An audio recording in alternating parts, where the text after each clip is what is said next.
Heroes and Legends, Dynasties. The main story.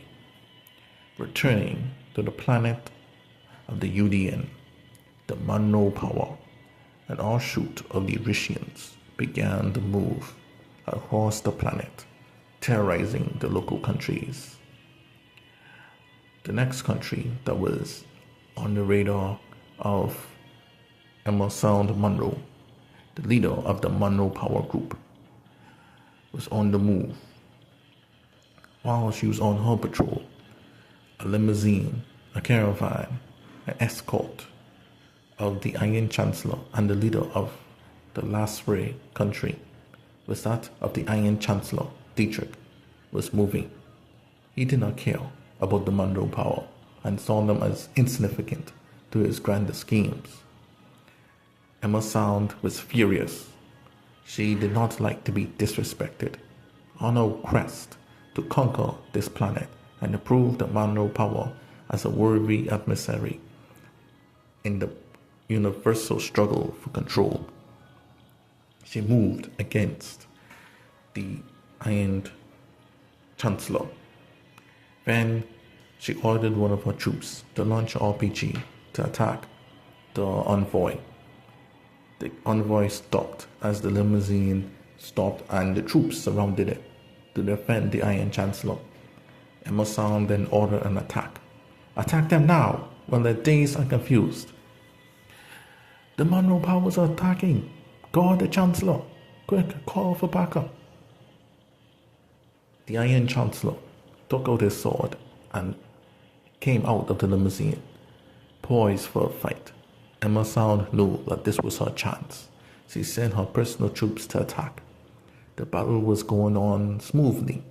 Emma Sound then summoned her sound wave attack to disorient the enemy. And while they were dazed and confused, she took out her blade to meet the Chancellor head on. The two leaders duked it out. The swords were clashing. The Iron Chancellor minced no words as he thought she was inferior. And Masam was furious and decided to go forward and attack even harder than before. Witnesses say it was a one-sided fight, while others said it was a fight of two legends. By the end, Emma Sound got an opening that she needed, and she was able to give the Iron Chancellor a critical wound, which killed him instantly. I did it! I cut down the Iron Chancellor, she exclaimed. She saw in the distance 5 last ray tanks and troops were on their way. She told a small band to begin to retreat, but they had achieved a big victory and ran off somewhere in the distance. In the caravan was the Grand General Ross. She jumped and raced towards her Iron Chancellor and saw his lifeless body. She cried bitterly, "No, my lord, how could this be?" And then, not too far behind, was Dietrich's right hand, Laverne, also coming. "My lord is dead?" Everyone was in great mourning.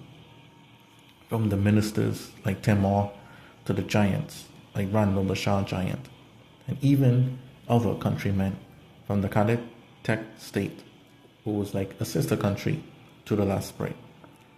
From the Prime Minister down to the head scientists were in mourning. Prime Minister Riddle then ordered a coffin specially cladded in iron for the great Iron Chancellor. The head scientist, Angelo, planned the funeral, and many attended. It was a dark day indeed for the Union. We had lost a powerful ally and a powerful leader. The Monroe forces were getting close to their grand plans of power as they moved furiously to get the powers of the Nakuvi soldier. While all of this was going on, the Monroe continued their attack. They threatened Baja, which was the capital of the Union. If Baja fell, like Ipana was dead, the planet would be lost. Leading the charge was Shadel Akadina and Leandro Rolla of the Rota Sultan. and Jeanette, the giant, on the Monroe side. And Emerson Monroe was not too far behind. They poised the entire force to attack Baja. He knew that victory was close in hand. However, the Lasprey and Cadea countrymen and soldiers refused to let the death of the Iron Chancellor go unanswered. They stood at the border between the Monroe and Baja, determined to fight to the bitter end. Randolph, the Shah giant, was fighting Shadell. Shadell got scared and ordered Jeanette, a fellow giant, to attack, and so the two giants began to duel. Ross was fighting Shadell instead.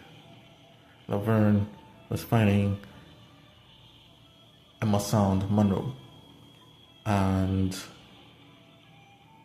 Pia Vega and Angelo worked together against Leandro Rolla of the Sultan. The Monroe and the Lasprey and colored countrymen were fighting bravely for the sake of the UDN. Then, as the battle heated up, the ground began to shake, and it was not because of the movements of the giants. Something was moving underground. Under the Monroe Power's main ship was the technology, the soldier, and everything else needed to enhance their power. Suddenly a big, giant drill tank appeared from underground, completely destroying the Monroe ship and all of their research. Emerson was stunned. "No, the ship! A power! What the hell is going on?" And then, on the roll, a signal of this drill tank was that of the symbol of Lasprey. Then suddenly, a familiar face came down off the ship. It was none other than Dietrich von Lenin. The Iron Chancellor was back from the dead. Everyone gasped in shock and awe. "Impossible," said Emerson. I killed you. How the hell are you alive?" And then no one was more happier than Laverne. She was so shocked. She thought her lord was dead, but he was alive. Tears of joy came down on her face. My lord, you're alive. It's a miracle. But how?" And then the Iron Chancellor said, "There is no need to discuss trivial matters.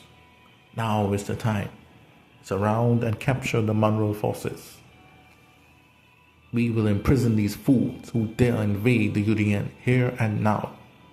And so, with the arrival of the Iron Chancellor and his personal guards, the Lasprey and Cadet Tech State forces completely surrounded the Monroe Power. Soon, the Monroe forces were completely depleted, and the four ladies of Monroe were captured and tied up.